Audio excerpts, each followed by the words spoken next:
So, I'm a 33-year-old guy, and I've been dating my girlfriend who's 31 for over 3 years now. Our relationship has had its ups and downs, but overall, we've been in a really good place. We've both put in a lot of effort to make it work, and honestly, things have been better than ever, at least until recently. A few weeks ago, I noticed she messaged her ex on Facebook. I admit I invaded her privacy, but something just felt off. She congratulated him on his engagement. I was initially upset because early in our relationship, the same ex tried to contact her, and I asked her to block him. She told me she did, but apparently she unblocked him recently just to send this message. He doesn't live nearby anymore, but he used to, and I know she still keeps in touch with some of his friends. It just feels like he's always been a bit of a threat in the background, and it's hard for me to shake that feeling. He responded to her with a long message, asking after her and how she's doing, etc. At first, I decided to let it go. She was just wishing him well, and I couldn't be mad about that, but it still felt like a breach of trust. She unblocked him without telling me, and it felt like a step backward for us. I thought that was it, but I decided to snoop again just in case. And just yesterday, I saw that she responded to him again with a simple "Hey, I'm fine," after he asked how she was doing. She didn't mention me or our relationship, though. Then he asked if she could call him because, apparently, he wanted to hear her voice. Now, I'm sitting here, feeling like I'm in the twilight zone. She hasn't responded to his latest message yet, but I feel it's only a matter of time. I've been having this gut feeling lately that something's off. She seems a bit distant, and my instincts are screaming at me. Maybe it's paranoia, but I feel like I can't ignore it. The problem is, I don't know what to do. If I confront her, it could turn into a huge fight, and that might put even more strain on our relationship. I want this to work so badly. We've come so far, and things were going so well, but I'm terrified she's slipping back into old habits. I don't know whether to just watch and see how it plays out, confront her, or even consider walking away before I get hurt again.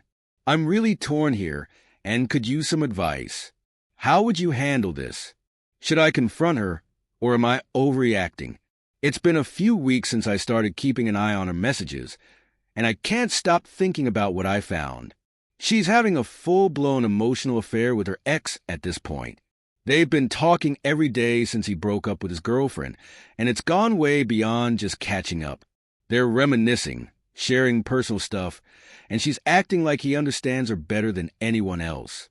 It feels like I'm not even part of her life. I feel betrayed and angry, but also really sad. We've worked so hard to build our relationship, and now I don't even know who she is. She was supposed to have blocked him, but here she is, making plans to meet up with him. No date set yet, but it's going to happen. I'm not going to stop it. I'll just be here in our apartment when she meets her ex and screws him. I want to confront her, but at the same time, I just want to leave without giving her the satisfaction of a fight. I feel stuck. I want to fix things, but I also want her out of my life. I feel like I'm stuck in this cycle of hope and hurt, and it's exhausting. How could she do this after everything we went through? Why now, when we were supposed to be in a good place? And then it all came to a head last week. She told me she was going out with friends, but I already knew she was going to meet her ex. They were going to hang out at a club, and she had a room booked at a nice hotel. She came home after midnight, acting like she didn't just come from screwing her ex. I'd already packed all my stuff and put it in the trunk of my car, but she didn't even notice. The next morning, I told her I was done. She was groggy at first and didn't understand what I was saying, but when it sank in, she started freaking out, crying, begging me to stay, saying she'd never done it if she'd known I'd find out. I guess that was the truth. She was only sorry because she got caught. She tried to grab my arm, fell out of bed, then sat on the floor, repeating over and over that she loved me and made a mistake. I told her she could love me all she wanted, but that wasn't going to erase the fact that she screwed another guy. I'm now staying at my friend's place. I'm breaking the lease at my old place next week, and I've already notified the landlord. She's still sending texts and voicemails practically every hour.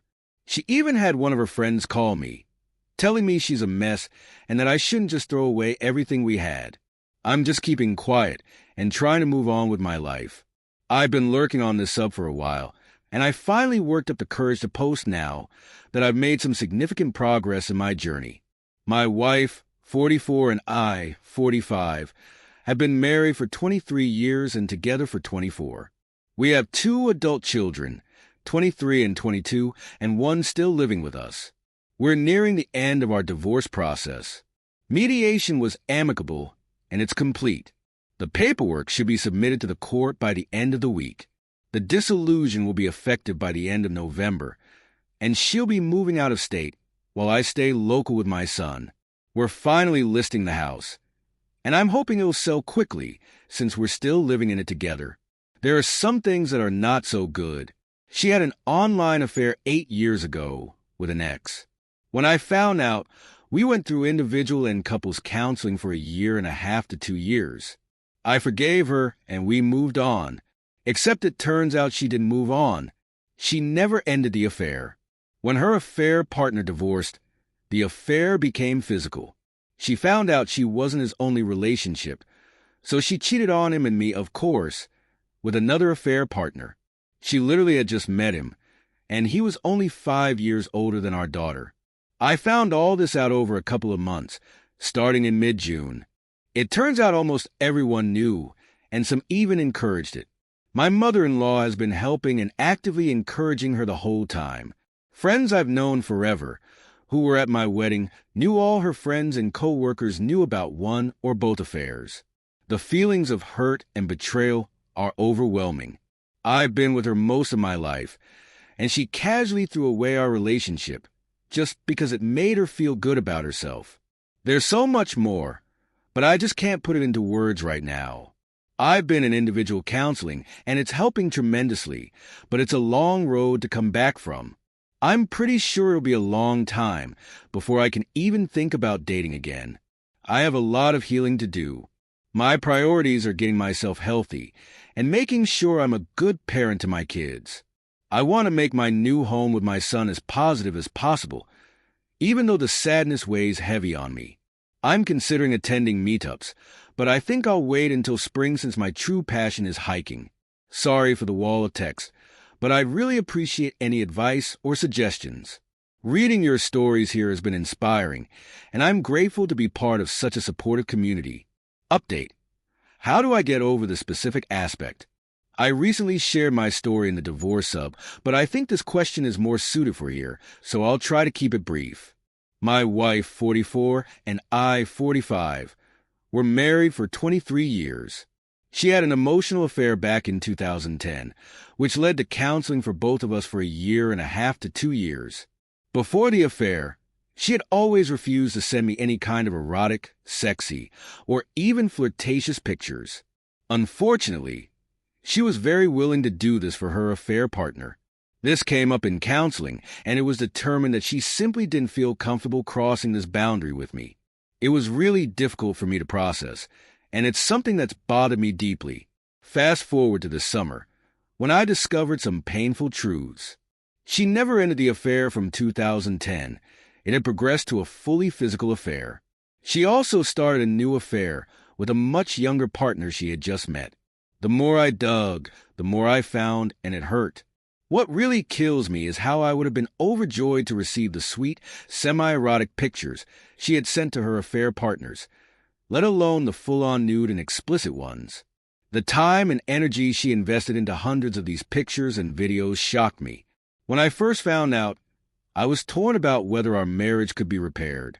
We've since decided to divorce, but I asked her if she would be willing to send me anything like that. The answer was still no. I even offered compromises, like asking her to find pictures of other women online that she thought I might enjoy and send them to me. My problem is that I wanted to feel what it was like to receive these pictures and to know that she was willing to invest time and energy into making me happy.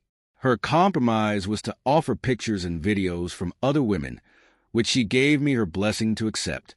The issue is that she wasn't understanding that I wanted her to spend that time and energy on me, not just remove herself from the equation. I don't mean to sound ungrateful. I know it wasn't an easy decision for her, but I was just so surprised by how she handled it. I felt that I needed to explain this context to my ultimate question.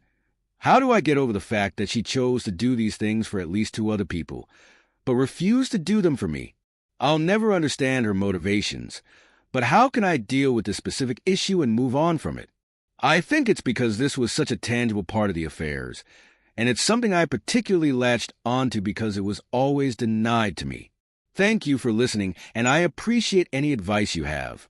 One way to start healing might be to recognize that her refusal to send you these pictures, while freely giving them to others, doesn't reflect your worth or desirability. Instead, it's about her boundaries, her choices, and ultimately, her own issues. She created an unfair and painful disparity, and it's natural to feel hurt by that. It might also help to shift the focus from asking, "Why didn't she do this for me?" to exploring, "Why did I want her to do this for me?" It seems like you were craving intimacy, attention, and love that she wasn't willing or able to provide. It's painful to realize that someone you love couldn't meet your needs, but it's also a reminder that those needs are valid, even if she couldn't fulfill them. Ultimately, you can't change what she did or didn't do. But you can choose future relationships where your partner actively offers you the love and affection you deserve. It'll take time to heal, with its ups and downs. But remember that her inability to treat you with the love and respect you deserve speaks more about her than it does about you. For now, be gentle with yourself. It's okay to grieve what you never received. Processing this grief is a crucial step toward moving on and finding the love and care that you truly deserve. You've carried this weight for so long, and it will take time to let go. But you're already on the right path by seeking help and trying to make sense of it all. You've got this.